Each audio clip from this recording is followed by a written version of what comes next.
Physics Taranagar YouTube channel में आपका हार्दिक अभिनंदन व स्वागत है। मैं इस चैनल में एनसीईआरटी व सभी बोर्ड्स की कक्षा 11 व 12 और कॉलेज की कक्षाएं BSc first year, second year व final, NEET exam, JEE exam, RPSC first grade physics exam, second grade science exam में भौतिकी विज्ञान विषय, फिजिक्स विषय से संबंधित टॉपिक्स इस चैनल में अपलोड करता हूं। आप लोगों से निवेदन है कि आप इस चैनल को सब्सक्राइब करें ताकि मेरे द्वारा अपलोड्स वीडियो के नोटिफिकेशन आप लोगों को मिलते रहें, और वीडियो को आगे शेयर भी करना ताकि अधिकतम बच्चों को इन वीडियो का फायदा मिल सके, और वीडियो पसंद आए तो आप लोग लाइक भी जरूर करना, ठीक है। और आज अपने कक्षा 12 में अपने पढ़ रहे थे इलेक्ट्रोस्टैटिक्स, और इलेक्ट्रोस्टैटिक्स में आज अपने पढ़ते हैं बेटा इलेक्ट्रिक डायपोल। क्या पढ़ते हैं? इलेक्ट्रिक डायपोल पढ़ते हैं, विद्युत द्विध्रुव पढ़ते हैं। मैंने आप लोगों को पहले बताया भी था एक बार कि विद्युत द्विध्रुव के अंदर दो आवेश होते हैं। कितने आवेश होते हैं? दो आवेश होते हैं, और दोनों के मान समान होते हैं। क्या जैसे ये आवेश Q है ना, और ये भी कितना क्या है बेटा? Q है। ये भी Q है और ये भी क्या है? Q। दो आवेश हैं, दोनों के मान क्या है? समान, परिमाण समान है, और दोनों की प्रकृति क्या है? विपरीत है। ऐसे दो आवेश, यानी एक प्लस है दूसरा माइनस है, ऐसे दो आवेश पास पास रखे हुए हैं तो इस युग्म को कहते हैं विद्युत द्विध्रुव, इलेक्ट्रिक डायपोल कहते हैं। इलेक्ट्रिक डायपोल के अंदर कितने आवेश होते हैं? दो आवेश होते हैं, दोनों के परिमाण समान होते हैं, दोनों की प्रकृति विपरीत होती है। ऐसे दो आवेश पास पास रखे हो तो इस युग्म को कहते हैं विद्युत द्विध्रुव या इलेक्ट्रिक डायपोल कहते हैं बेटा। आप लोग उदाहरण के तौर पर देख सकते हो, जैसे सोडियम क्लोराइड होता है, सोडियम क्लोराइड, सोडियम क्लोराइड में Na क्या होता है? प्लस, और क्लोराइड क्या होता है बोलो? माइनस। यानी दोनों पर आवेश की मात्रा समान है, इस पर +1 और इस पर -1, और दोनों के आवेश की प्रकृति क्या है? विपरीत, और ये दोनों आवेश पास पास होते हैं बेटा। तो ये किसका उदाहरण हुआ? फिर इलेक्ट्रिक डायपोल का उदाहरण हुआ। इसी प्रकार से H2O में क्या होता है? H+ होता है और OH- होता है। तो दोनों पर आवेश की मात्रा क्या है? दो आयन आवेश हैं जिन पे इस पे आवेश की मात्रा, इस पे आवेश की मात्रा समान है ना, और प्रकृति क्या है? विपरीत। तो इस युग्म को भी क्या कहते हैं बेटा? Electric dipole. ये इलेक्ट्रिक डायपोल का उदाहरण है, ठीक है। तो इलेक्ट्रिक डायपोल में कितने आवेश होते हैं? दो आवेश होते हैं, दोनों के परिमाण समान होते हैं और दोनों की प्रकृति विपरीत होती है। दोनों आवेश पास पास रखे होते हैं, एक दूसरे के अति निकट स्थित हैं, तो इस युग्म को कहते हैं विद्युत द्विध्रुव। आ गया समझ में? तो ये विद्युत द्विध्रुव की परिभाषा हो गई।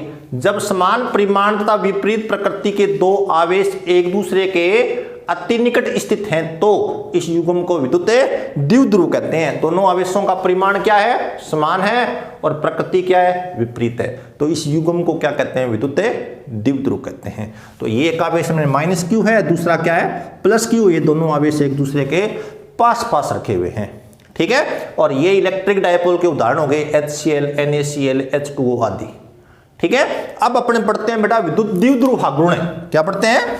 विद्युत द्विध्रुव आघूर्ण, विद्युत द्विध्रुव आघूर्ण। Electric dipole moment. क्या पढ़ते हैं अपने?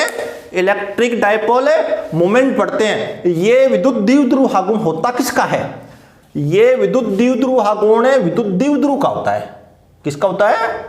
विद्युत द्विध्रुव का क्या होता है? विद्युत द्विध्रुव आघूर्ण होता है, ठीक है। और इस द्विध्रुव आघूर्ण को P से दर्शाया जाता है। किससे दर्शाया जाता है? P से। और ये विद्युत द्विध्रुव आघूर्ण होता है, ये एक आवेश का परिमाण कितना है विद्युत द्विध्रुव में? Q।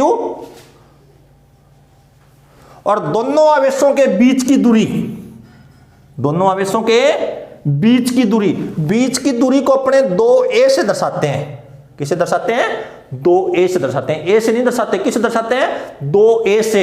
ये 2a क्यों लेते हैं अपने दोनों आवेशों के बीच की दूरी को? क्यों? आगे अपने को गणना करनी होगी, उसमें अपने को आधी दूरी काम में आएगी। 2a का आधा कितना होता है? a। फिर इसका वर्ग करना पड़ेगा, वर्ग करेंगे तो ए स्क्वायर होगा, जिससे गणना आसान हो जाती है। मान लो आप लोगों ने इन दोनों आवेशों के बीच की दूरी कितनी ले ली, ए। दोनों आवेशों के बीच दूरी कितनी ले ली, ए। फिर इसके आधा कितना होगा, तो ए बटा 2। फिर इसका वर्ग करना पड़ेगा अपने को, गणना आगे गणना करेंगे तब, तो कितना हो जाएगा, ए स्क्वायर बटा 4, जिससे गणना थोड़ी मुश्किल हो जाती है बेटा। इसलिए गणना आसान करने के लिए दोनों आवेशों के बीच की दूरी को कितना लिया जाता है, 2a से लिया जाता है। तो अपने क्या पढ़ रहे हैं यहाँ पे, विद्युत द्विध्रुव गुण। और विद्युत द्विध्रुव गुण किसका होता है, विद्युत द्विध्रुव का होता है। और विद्युत द्विध्रुव गुण को किससे दर्शाते हैं, P से दर्शाते हैं। तो ये विद्युत द्विध्रुव गुण होता क्या है कि विद्युत द्विध्रुव में एक आवेश का मान कितना है, Q, गुणा दोनों आवेशों के बीच की दूरी, को किससे दर्शाया जाता है, 2a से। तो विद्युत द्विध्रुव में एक आवेश का परिमाण तथा दोनों आवेशों के बीच की दूरी के गुणनफल को विद्युत द्विध्रुव गुण कहते हैं। विद्युत द्विध्रुव गुण की क्या परिभाषा होगी कि विद्युत द्विध्रुव में एक आवेश का परिमाण तथा दोनों आवेशों के बीच की दूरी के गुणनफल को क्या कहते हैं बेटा, विद्युत द्विध्रुव गुण कहते हैं। ये विद्युत द्विध्रुव है, ये माइनस क्यू आवेश, ये क्या है, प्लस क्यू आवेश। इन दोनों के बीच की दूरी कितनी है, 2a है। दोनों के बीच की दूरी कितनी है, 2a है। ये जो विद्युत द्विध्रुव गुण है ना, ये सदिश राशि होती है। ये P है ना, P कौन सी राशि होती है, सदिश राशि होती है। P पर सदिश का चिन्ह लगेगा और इधर सदिश का चिन्ह किस पे लगेगा, आवेश कौन सी राशि होती है, अदिश राशि, और 2a पर सदिश का चिन्ह लगेगा। तो विद्युत द्विध्रुव गुण कौन सी राशि है, सदिश राशि होती है। और इस P की जो दिशा है ना, P की दिशा याद रखना, ये P की दिशा, ये P की दिशा होती है ऋणावेश से धनावेश की ओर होती है। P की दिशा किधर से किधर की होती है, ऋणावेश से धनावेश की ओर होती है।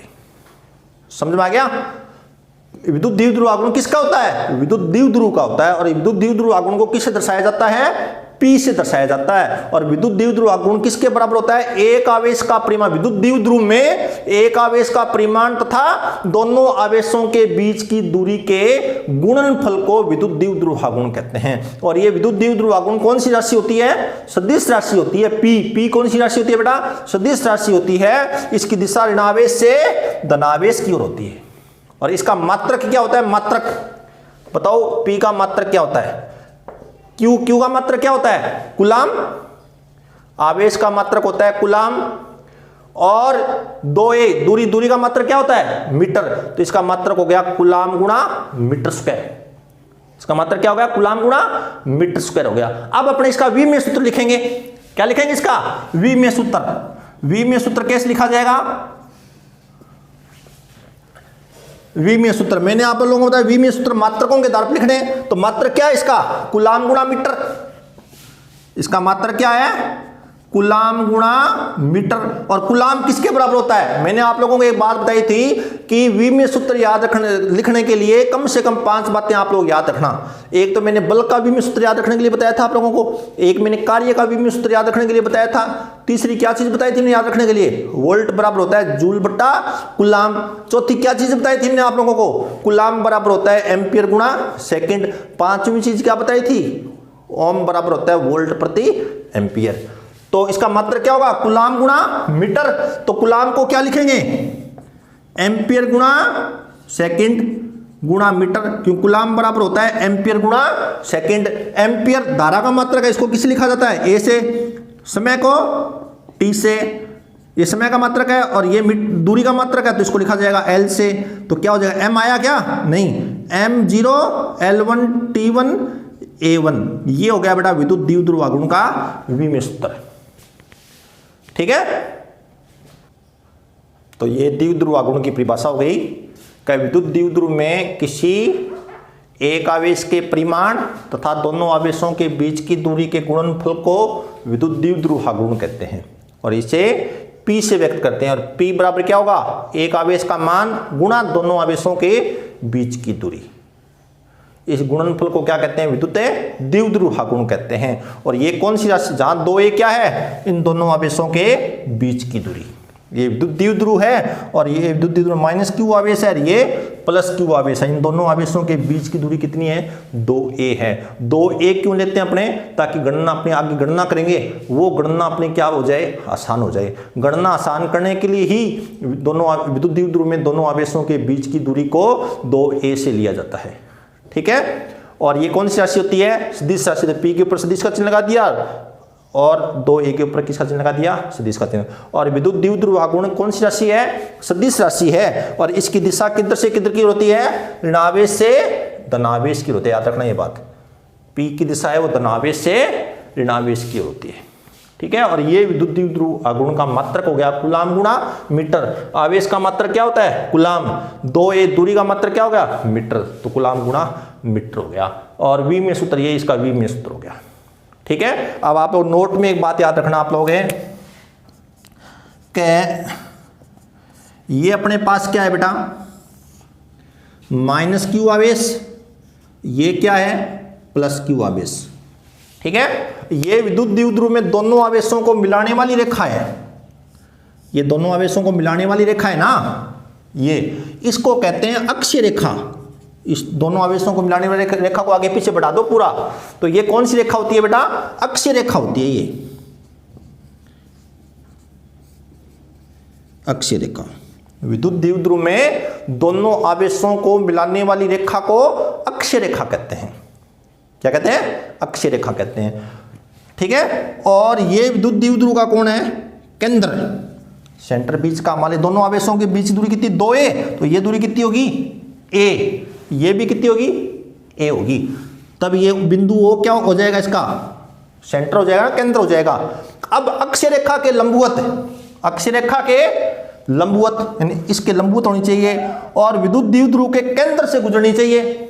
विद्युत द्विध्रुव के केंद्र से गुजरनी चाहिए। उस रेखा को कहते हैं निरीक्षीय रेखा। क्या कहते हैं इसको? निरीक्षीय रेखा कहते हैं इसको। विद्युत द्विध्रुव में दोनों आवेशों को मिलाने वाली रेखा को क्या कहते हैं? अक्षीय रेखा कहते हैं। क्या कहते हैं इसको? अक्षीय रेखा। इस रेखा को। और विद्युत अक्षीय रेखा के लंबवत और केंद्र से गुजरने वाली रेखा को क्या कहते हैं?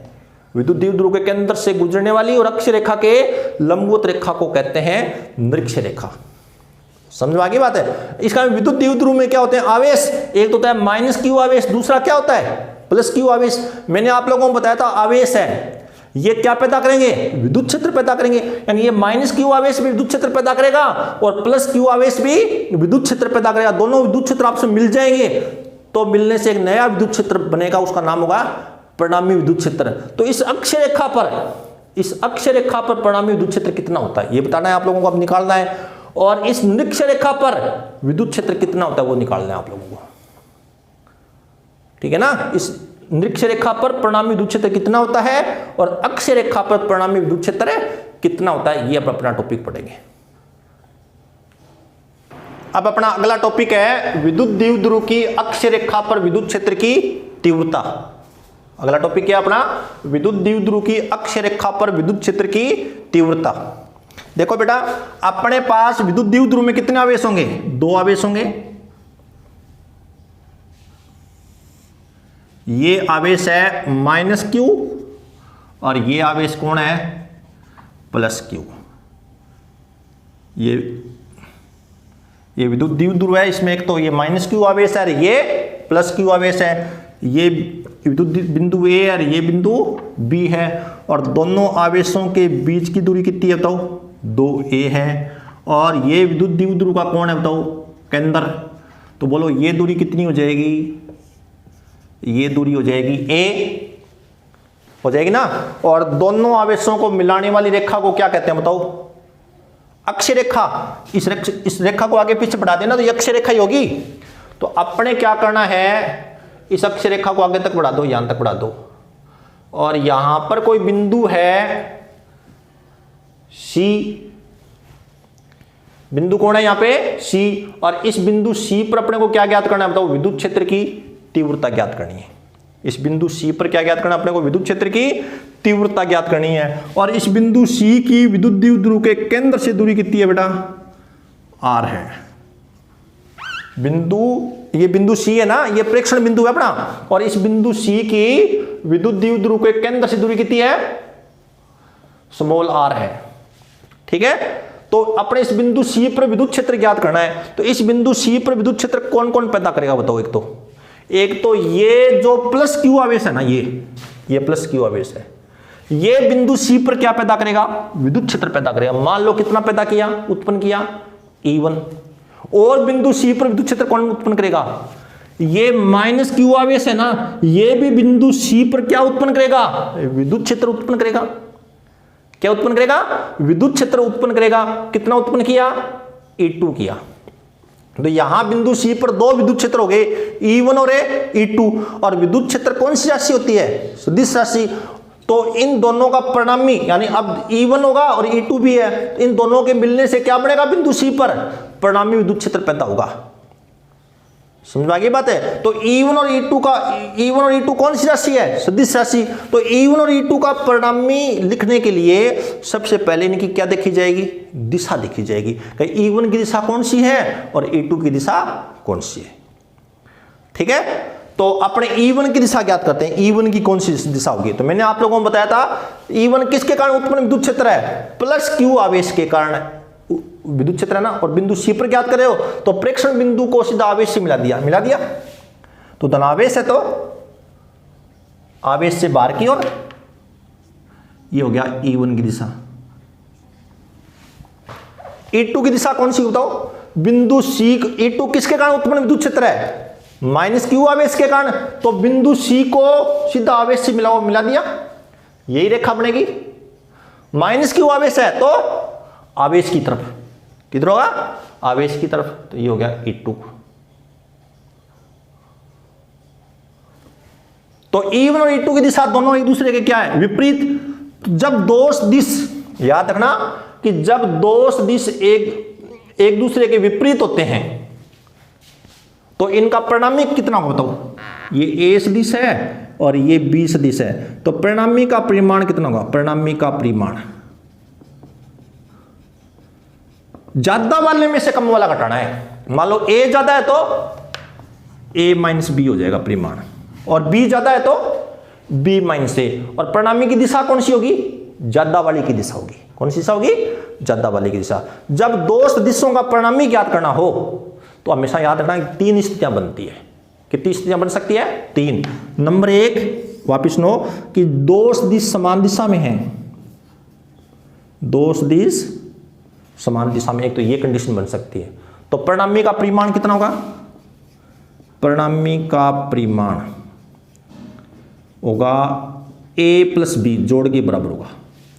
और परिणामी की दिशा भी यही होगी, जो इन दोनों की दिशा है ना वही किसकी दिशा होगी, परिणामी की दिशा होगी। नंबर 2 कंडीशन क्या हो सकती है बताओ, दोनों सदिश एक दूसरे के क्या है बताओ, विपरीत है। तो A और ये B दोनों की दिशा एक दूसरे के क्या है, विपरीत। तो परिणामी का परिमाण कितना होता हो, परिणामी का परिमाण होगा A ज्यादा है, ज्यादा वाले में से कम वाला घटाना है। A ज्यादा है तो A माइनस B और B ज्यादा है तो B माइनस A।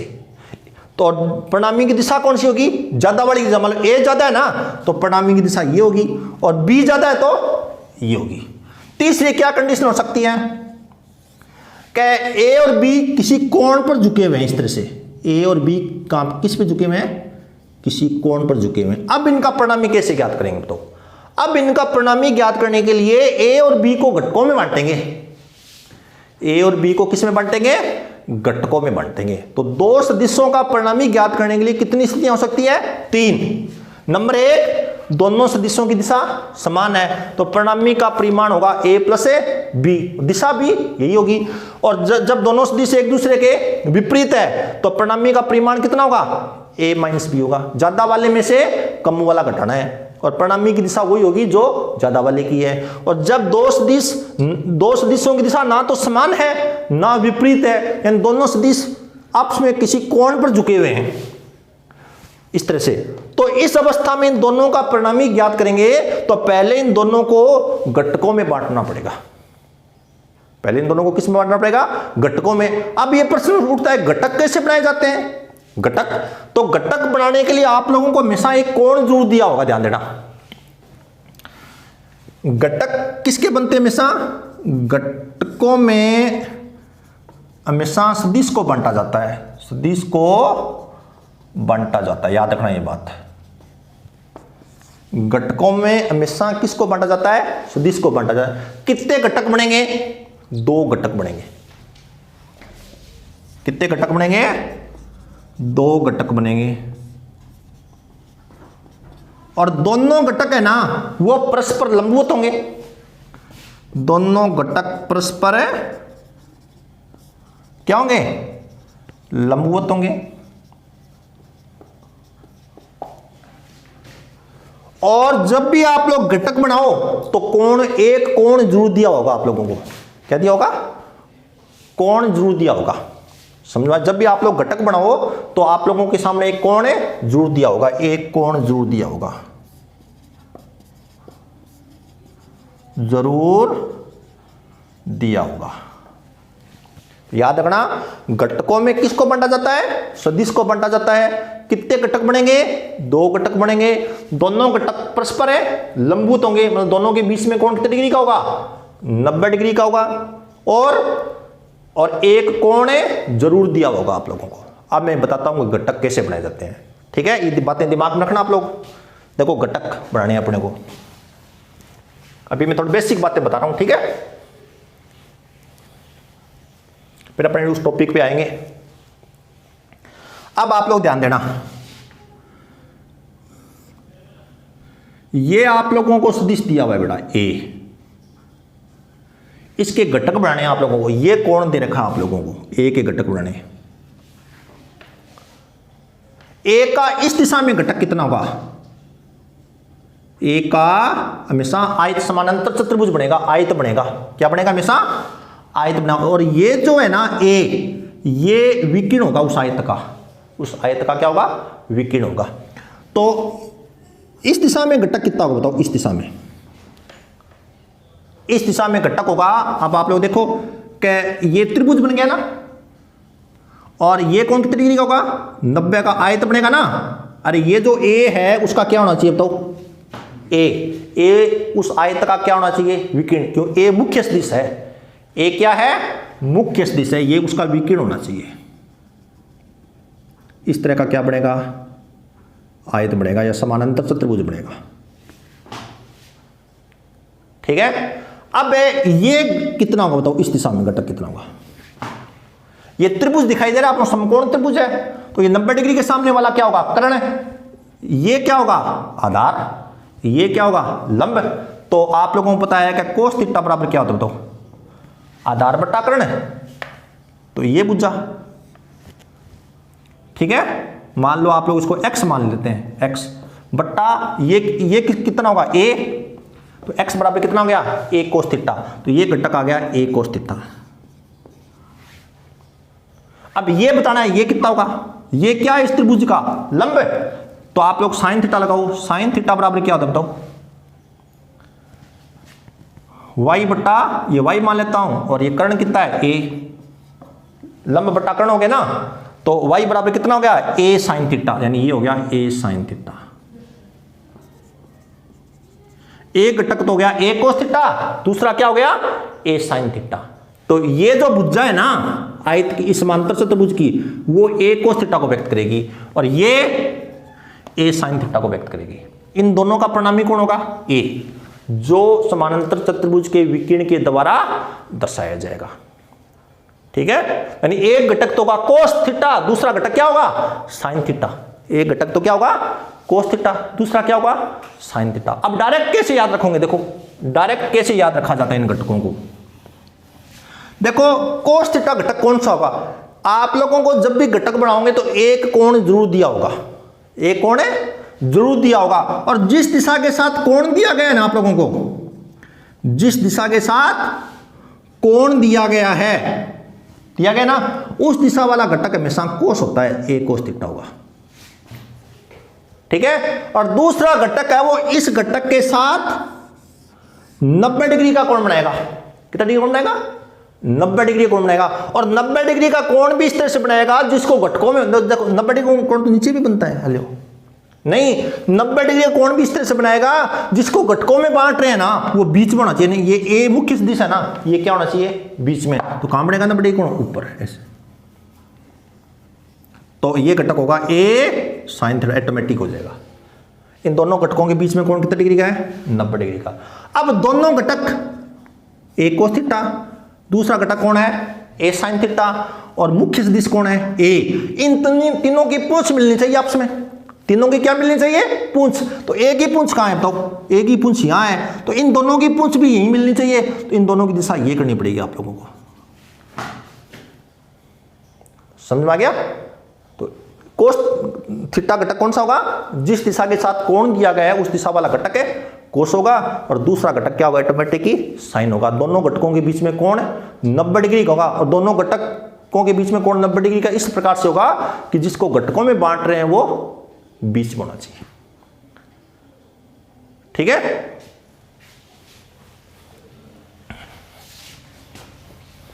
अब अपने टॉपिक पे आओ कि ये अपने पास 2a लंबाई का विद्युत द्विध्रुव है, ठीक है, और हमें इसके कारण बिंदु C पर विद्युत क्षेत्र की तीव्रता ज्ञात करनी है। बिंदु C की विद्युत द्विध्रुव के केंद्र से दूरी कितनी है r है। उस बिंदु C पर विद्युत क्षेत्र कौन कौन उत्पन्न करेगा, एक तो प्लस q आवेश उत्पन्न करेगा कितना E1, और दूसरा माइनस q आवेश उत्पन्न करेगा वो कितना E2। दोनों विद्युत क्षेत्रों की दिशा एक दूसरे के क्या है विपरीत, तो परिणामी कितना होगा ज्यादा वाले में से कम वाला घटेगा। अब कौन ज्यादा है कौन कम है ये तो मैं आगे बताऊंगा आप लोगों को, ठीक है। चलो एक बात और बताओ आप लोग, ये दूरी कितनी होगी बताओ, बिंदु C की प्लस q आवेश से दूरी कितनी होगी, यहां से ये दूरी कितनी होगी, ये दूरी कितनी है बोलो r, तो ये दूरी कितनी होगी a, तो ये दूरी कितनी होगी r माइनस a, यानी प्रेक्षण बिंदु की प्लस q आवेश से दूरी होगी r minus a। Minus q आवेश से दूरी कितनी होगी बताओ C बिंदु की, ये दूरी कितनी है r, ये दूरी कितनी है a, तो दूरी कितनी हो जाएगी r प्लस a। तो प्रेक्षण बिंदु की माइनस q आवेश से दूरी कितनी होगी r प्लस a। और ये अभी आप लोगों ने देखा होगा कि ये कोई प्लस ये कोई बिंदुवत आवेश है, इसके कारण r दूरी पर कितना विद्युत क्षेत्र पैदा होता है kq बट्टा r स्क्वायर, k गुणा आवेश बट्टा दूरी का वर्ग, बट्टा क्या रे दूरी का वर्ग। तो चलो प्लस q आवेश बिंदु C पर कितना विद्युत क्षेत्र पैदा करेगा बताओ, प्लस q आवेश है वो C पर कितना विद्युत क्षेत्र पैदा करेगा E1 होगा ना, वो E1 बराबर होगा k गुणा आवेश, आवेश का मान कितना है q बट्टा दूरी, दूरी का स्क्वायर, दूरी कितनी है ये r माइनस a। दिशा कौन सी होगी BC दिशा होगी, कौन सी दिशा होगी BC दिशा, ठीक है। अब E2 कितना होगा बोलो, माइनस q आवेश के कारण कितना विद्युत क्षेत्र पैदा होगा, माइनस q आवेश के कारण k गुणा आवेश, आवेश कितना है माइनस q नहीं लिखोगे, मैंने बताया था आप लोगों को चिन्ह सहित किसको लिखा जाता है अदिश राशियों को, सदिश राशियों को कभी चिन्ह सहित नहीं लिखा जाता है। इस माइनस के बदले तो अपने ब्रैकेट में दिशा लिखेंगे, ये प्लस चिन्ह था ना, इस प्लस चिन्ह के बदले अपने ब्रैकेट में क्या लिखी है दिशा लिखी है। तो k गुणा आवेश का मान कितना, परिमाण लिखना है, परिमाण कितना बताओ q, क्योंकि विद्युत क्षेत्र निकाल रहे हो आप लोग, और विद्युत क्षेत्र कौन सी राशि होती है सदिश राशि होती है, इसमें चिन्ह नहीं लगाना, और चिन्ह के बदले ब्रैकेट में क्या लिखोगे दिशा लिखोगे आप लोग। के क्यू दूरी कितनी है r प्लस a का होल स्क्वायर, दिशा कौन सी होगी बताओ, दिशा होगी CA दिशा, CA दिशा में। अब दोनों की दिशा एक दूसरे के विपरीत है ना, तो परिणामी कितना होगा ज्यादा वाले में से कम वाला घटेगा। ज्यादा कौन है बताओ, इसमें देखो r माइनस a, और इसमें क्या है r प्लस a, इसमें कम का भाग लग रहा है, कम का भाग लगेगा उत्तर ज्यादा आएगा, तो E1 ज्यादा है और इसमें ज्यादा का भाग लग रहा है उत्तर कम आएगा, E2 कम है और E1 है ज्यादा है, तो परिणामी कितना होगा, अरे बिंदु C पर परिणामी विद्युत क्षेत्र होगा E बराबर होगा E1 माइनस E2, और परिणामी की दिशा कौन सी होगी ज्यादा वाली की दिशा, ज्यादा कौन है यहाँ पे E1, तो E1 की दिशा होगी, ये दिशा होगी E1 की। तो E1 की दिशा कौन सी है बताओ, B से C भी बोल सकते हो दिशा, A से B, A से B, समझ में आ गई बात है, A से सी, मतलब ये दिशा होगी, सीधी सी बात यही है। यानी प्लस क्यू आवेश से माइनस क्यू आवेश से प्लस क्यू आवेश की ओर, तो परिणामी की दिशा होगी ए बी दिशा। क्लियर हो गया? अपने ये माना है कि माना विद्युत द्विध्रुव ए बी की लंबाई 2a है। अब मैं इसके कारण बिंदु C पर परिणामी विद्युत क्षेत्र की तीव्रता ज्ञात करनी। इस बिंदु C पर क्या ज्ञात करनी है? विद्युत क्षेत्र की तीव्रता ज्ञात करनी है। और बिंदु C की विद्युत द्विध्रुव के केंद्र O से दूरी कितनी है? R, यानी यहां से दूरी कितनी है इसकी? R है। ठीक है, अब अपने लिखा है बिंदु C पर विद्युत क्षेत्र कौन पैदा करेगा? प्लस क्यू आवेश। तो प्लस क्यू आवेश के कारण बिंदु C पर विद्युत क्षेत्र की तीव्रता कितनी? E1 बराबर है K गुणा आवेश का परिमाण बट्टा दूरी का स्क्वायर। दूरी कितनी है? BC, BC का स्क्वायर। और BC कितना होगा? R माइनस A का स्क्वायर। और जहां K किसके बराबर होगा बेटा? K का मतलब होता है 1/4 पाई एप्सिलॉन 0। ठीक है, अब ये माइनस क्यू आवेश के कारण बिंदु C पर विद्युत क्षेत्र की तीव्रता E2 है ना, गुणा बराबर है K गुणा आवेश का मान। यहां पे माइनस का चिन्ह नहीं लगाएंगे क्योंकि आप लोग किसका मान ज्ञात कर रहे हो? सदिश का मान ज्ञात कर रहे हो, तो यहां पे माइनस का चिन्ह नहीं लगाएंगे। तो उस माइनस के बदले ब्रैकेट में क्या लिखेंगे? दिशा लिखेंगे। और मान लो यहां पे अदिश राशि होती ना, तो यहां पे माइनस क्यों लिखते आप लोग? क्यों? अदिश राशियों को हमेशा चिन्ह सहित लिखते हैं। ओके, लेकिन यहां पे तो अपने सदिश के मान लिख रहे हैं। किसके मान लिख रहे हो? सदिश राशि के मान आ रहे हैं, E2 का मान आ रहा है ये। और उस माइनस के बदले यहां ब्रैकेट में क्या लिखी जाएगी? दिशा। ठीक है, यहां पे प्लस क्यू, प्लस के बदले क्या लिखी है? दिशा। यहां माइनस के बदले क्या ही है? दिशा। ठीक है, तो E2 बराबर हो गया KQ गुणा KQ बट्टा AC का स्क्वायर। बिंदु C की प्रेक्षण बिंदु से दूरी AC, ये दूरी कितनी होगी? R plus A। अब E1 और E2 दोनों एक दूसरे के क्या है? विपरीत है। तो परिणामी विद्युत क्षेत्रों का ज्यादा वाले में से कम वाला घटेगा। कौन ज्यादा है यहाँ पे? E1 ज्यादा और E2 क्या है? कम। तो परिणामी E अक्षीय है, यानी अक्षीय रेखा पर विद्युत क्षेत्र की तीव्रता, एक आगे 0 लगाया ना, इसका मतलब अक्षीय है। अक्षीय रेखा पर विद्युत क्षेत्र की तीव्रता बराबर होगा E1 माइनस E2 होगा। और परिणामी की वही दिशा होगी जो ज्यादा वाली की दिशा है। ज्यादा कौन है यहाँ पे? E1। तो E1 की दिशा है ये वाली। A से B बोल दो, चाहे A से C बोल दो। अब अपने समीकरण 1 और 2 से E1 और E2 का मान रख देंगे। समीकरण 1 व 2 से मान रखने पर रखो E अक्षीय बराबर कितना हो जाएगा? तो E अक्षीय बराबर हो जाएगा, E1 का मान कितना है? KQ बट्टा R माइनस A का स्क्वायर माइनस KQ बट्टा बोलो R प्लस A का होल स्क्वायर। K क्या आ जाएगा? कॉमन, KQ कॉमन आ जाएगा, तो क्या बचेगा अंदर? 1/R माइनस A का whole square minus 1/R plus A का होल स्क्वायर। ठीक है, अब ये क्या आ गया? लघुत्तम आ गया। तो KQ बराबर KQ और ये लघुत्तम आ गया R माइनस A का होल स्क्वायर और R प्लस A का होल स्क्वायर क्या आ गया? लघुत्तम आ गया। अब इस लघुत्तम पर इस R माइनस A का स्क्वायर का भाग दोगे तो क्या आएगा? R प्लस A का स्क्वायर, उसका 1 से गुणा कर देना माइनस, अब इस पर इसका भाग दोगे तो क्या आएगा? R माइनस A का होल स्क्वायर, और R माइनस A के होल स्क्वायर को 1 से गुणा कर दो, कितना आएगा बताओ? ये आया। अब ये बन गया A square minus B square. A square minus B square क्या होता है? ध्यान है क्या? सूत्र आप लोगों ने पढ़ा होगा कि A square minus B square किसके बराबर होता है बताओ? A प्लस B और A माइनस B। छोटी क्लास में पढ़ गए होंगे आप लोग। A की जगह कितना है यहाँ पे? R माइनस A, और B की जगह कितना है बताओ? R minus A। A की जगह कितना है? R प्लस A, और B की जगह कितना है? R minus A। ठीक है, तो ये रूप हो गया। इसको ऐसा लिखा जा सकता है इस तरह से। तो क्या लिखोगे बताओ? KQ बोलो R प्लस A, A की जगह लीजिए प्लस का चिन्ह, B की जगह क्या लिखोगे? R minus A। ठीक है, अब है A minus B, A minus B, तो A की जगह कितना लिखोगे? R प्लस A, फिर ये माइनस का चिन्ह, फिर B की जगह कितना लिखोगे? R minus A। R minus A लिखोगे, लेकिन इस माइनस के कारण ये चिन्ह किसका हो जाएगा, प्लस का हो जाएगा, बदल जाएगा ना, तो ये हो जाएगा आर प्लस ए बट्टा,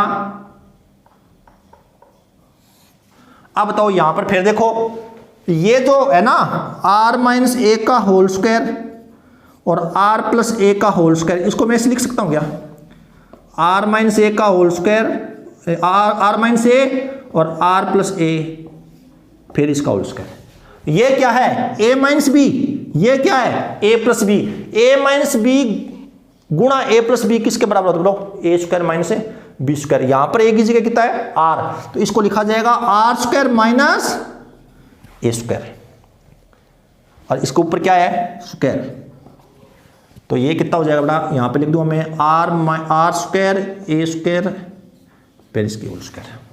ठीक है, तो अब आप लोग देखिए कि ए से ए क्या हो जाएगा कैंसिल, आर से आर क्या हो जाएगा कैंसिल, तो बोलो ई अक्षीय का मान कितना आ गया बताओ, ई अक्षीय बराबर आ गया के क्यू आर प्लस आर कितना होता है, 2r गुणा ए प्लस ए 2a बट्टा R square minus A square का स्क्वायर। क्लियर। अब आप लोग देखो ये q और ये कौन है 2a, q गुणा 2a क्या होता है, चलो बताओ मेरे को, q गुणा 2a, q गुणा 2a p होता है, p का मैं विद्युत द्विध्रुव गुण, तो मैं इसकी जगह p लिख सकता हूं बेटा, k p गुणा 2r बट्टा R square minus A square का स्क्वायर। जहां p किसकी जगह लिखा आप लोगों ने, p जहां p लिखा है आप लोगों ने q गुणा 2a की जगह, बोलो q लिखा है, p किसकी जगह लिखा है q गुणा 2a, ये क्या है विद्युत द्विध्रुव गुण है, क्या ये विद्युत द्विध्रुव आगुण है। ठीक है, क्या ये विद्युत द्विध्रुव आगुण है। अब आप लोग देखिए कि ये जो है ना बेटा, आप लोगों ने कहा विद्युत द्विध्रुव में दोनों आवेशों के बीच की दूरी बहुत ही कम होती है, ये दूरी बहुत ही कम होती है। जब 2a का मान बहुत कम होता है, ये कम होता है, तो फिर a और कम हो जाएगा, 2a कम है तो उसकी आधी दूरी और कम हो जाएगी, फिर उसका स्क्वायर और कम हो जाएगा, कम का वर्ग हमेशा कम होता है, तो इसका ए स्क्वायर का मान बहुत ही कम है। यदि आर का मान बहुत ज्यादा है तो ए स्क्वायर को क्या माना जा सकता है बेटा, नगण्य माना जा सकता है। जब आर स्क्वायर का मान बहुत ही ज्यादा है तो ए स्क्वायर को क्या माना जा सकता है, नगण्य माना जा सकता है। ठीक है,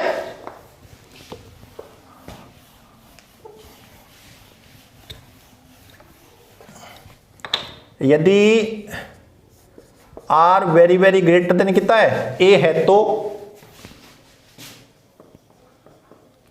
ए स्क्वायर को आर स्क्वायर की तुलना में नगण्य मानने पर। ठीक है, तो अब आप लोग देखो ई अक्षीय बराबर हो जाएगा के पी गुणा 2r बट्टा ए स्क्वायर को नगण्य मान लेंगे तो क्या बचेगा आर स्क्वायर, आर स्क्वायर के ऊपर पावर स्क्वायर, बोलो आर स्क्वायर के ऊपर पावर और है ना स्क्वायर, तो कितना हो जाएगा, तो आर की घात है 4 हो जाएगी, एक आर से एक आर कैंसिल, नीचे आर की पावर 3 बचेगी क्या, तो ई अक्षीय बराबर कितना गया, तो 2 kp बट्टा आर क्यूब हो गया, 2 kp बटा आर क्यूब हो गया। ठीक है, और k की जगह कितना लिखा जा सकता है, 1 बट्टा 4 पाई एप्सिलॉन 0, 1 बट्टा 4 पाई एप्सिलॉन 0, 2p बट्टा आर क्यूब, ये हो गया। और यहां पे आप लोगों को क्या निष्कर्ष निकलता है कि ई अक्ष है ना, अक्ष रेखा पर विद्युत क्षेत्र की तीव्रता बताओ, ई अक्ष है वो आर क्यूब के व्युत्क्रमानुपाती होती है, ई अक्ष आर क्यूब के क्या होती है व्युत्क्रमानुपाती होती है। जो जो अपने यहां से दूर जाएंगे बिंदुओं से तो आर का मान बढ़ता जाएगा, आर का मान बढ़ेगा तो ई का मान घटता जाएगा। ई का मान क्या होता जाएगा रे, घटता जाएगा। तो यदि आप लोग अब आरेख बनाओ तो एक बार इसको सदिश रूप में लिख दो आप लोग। कौन से रूप में, सदिश रूप में। कैसे लिखोगे बताओ, सदिश रूप में। सदिश रूप में ई अक्षीय पर सदिश का चिन्ह लगाओगे, ठीक है। और 1/4πε0 क्या आप लोग नियतांक है। पी कौन सी राशि होती है बताओ, सदिश राशि होती है। पी पर सदिश का चिन्ह लगाया। और आर ये दूरी का परिमाण है, ये तो ये r³ अदिश, तो कुल मिला के बायां पक्ष सदिश है, तो दायां पक्ष भी क्या होना चाहिए, सदिश। तो दाएं पक्ष बाएं पक्ष की कौन सी दिशा है, तो ई अक्षीय की कौन सी दिशा होती है लोग, अक्षीय रेखा के लिखा ना, ई अक्षीय की कौन सी दिशा होती है, ए से बी की तरफ लिखा ना, -q से +q आवेश की ओर होती है। यानी बाएं पक्ष की दिशा है ऋणावेश से धनावेश की ओर। ए बी दिशा लिखी थी ना आप लोगों ने, वो ए बी कौन सी दिशा है, तो ऋणावेश से धनावेश की ओर। और दाएं पक्ष में दिशा किसकी है, पी की। पी की भी कौन सी दिशा होती है, तो ऋणावेश से धनावेश की ओर। यानी बाएं पक्ष की दिशा और दाएं पक्ष की दिशा क्या है, समान। तो समान है, तो यहां पे किसका चिन्ह आएगा, प्लस का।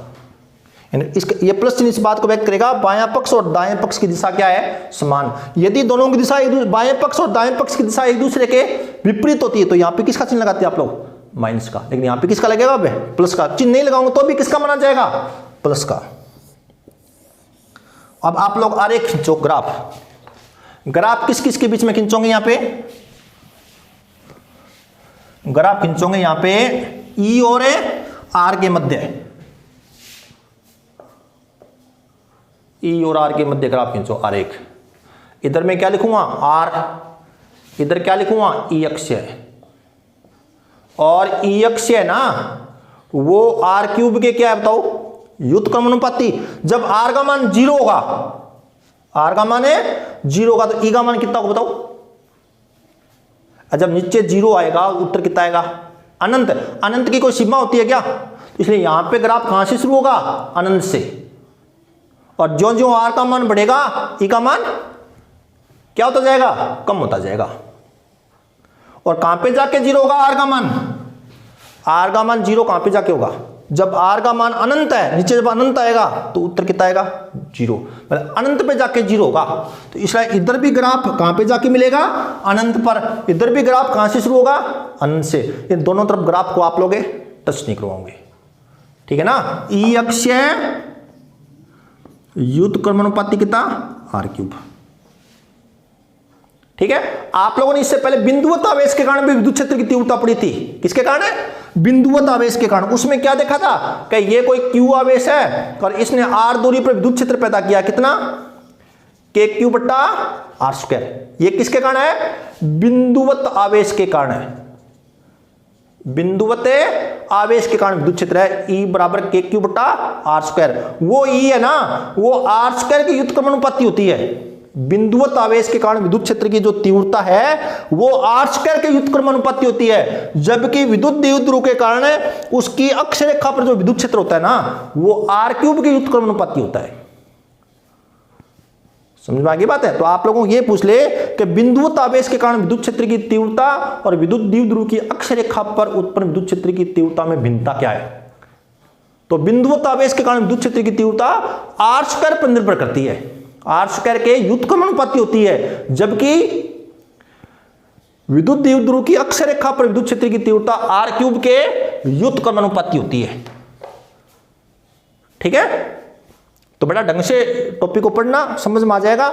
नहीं समझ में आए तो आप लोग मेरे को बताना, ठीक है। और वीडियो को लगातार देखना, पिछले वाले वीडियो भी आप लोग देखना, और वीडियो को सब्सक्राइब जरूर करना आप लोग, ठीक है ना। वीडियो को क्या करोगे, सब्सक्राइब जरूर करना, और ताकि मैं जितने भी वीडियो अपलोड करूं उसका नोटिफिकेशन आप लोगों तक मिलता रहे। और ये वीडियो आगे भी शेयर करना ताकि अधिकतम बच्चों को इन वीडियो का फायदा मिलता रहे, ठीक है। और पसंद आए तो लाइक भी करना।